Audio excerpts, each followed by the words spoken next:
देखिए, मेरा जनपद सहारनपुर में राजस्व विभाग की धारा 24,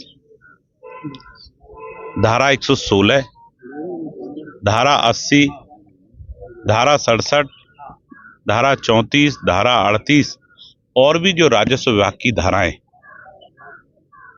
उनके संबंध में तहसील वाइज और प्रत्येक धारा के बिंदुवार समीक्षा बैठक की गई। अगर मैं धारा 24 की बात करूं, जो पैमाइश से संबंधित रहती है, काफी अच्छा कार्य धारा 24 के अंतर्गत हुआ है।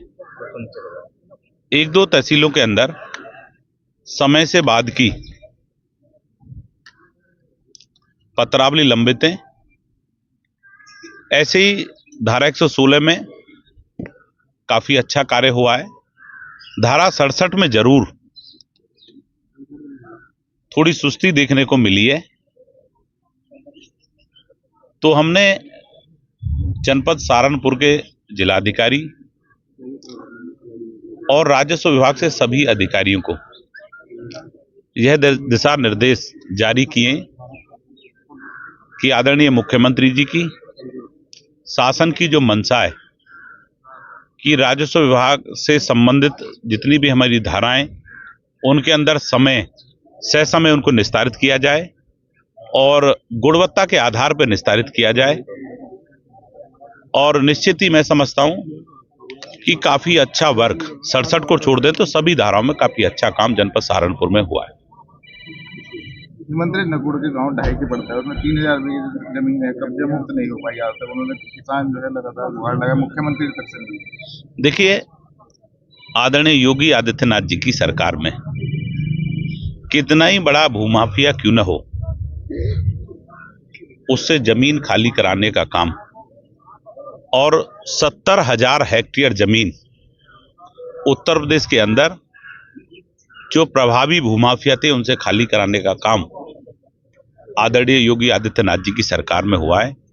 और जैसा कि कोई एक विशेष प्रकरण आपके द्वारा मेरे संज्ञान में लाया गया है, निश्चित ही उसको संज्ञान लेकर के समय उस पर कार्रवाई कराने का कार्य किया जाए। मंत्री, तहसील सदर का भी एक गांव है दतौली मुगल, वहां पे भी अवैध कब्जे हैं जमीनों पर। जो कानून को लेखपाल हैं, लगातार अधिकारियों के निर्देशित करने के बावजूद भी वो कब्जे नहीं हटवा पाते और उनसे कब्जेधारियों से मिली भगत करके उन पे निर्माण करा देते हैं। देखिए, अभी मैंने पूर्व में भी अभी कहा है कि जो धारा 67 होती है, वो जो हमारी सार्वजनिक भूमि होती है उस पर कब्जे के संबंध में होती है, उसी के संबंध में मैंने कहा है कि उसमें थोड़ी सुस्ती देखने को मिली है।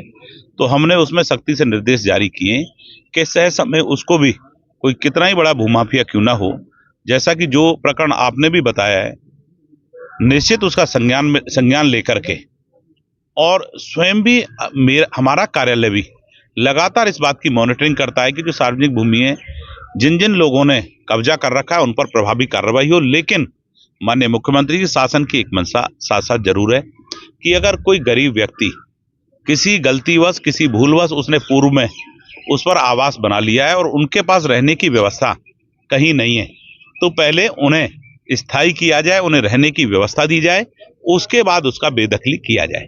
ऐसा माननीय मुख्यमंत्री जी उत्तर प्रदेश शासन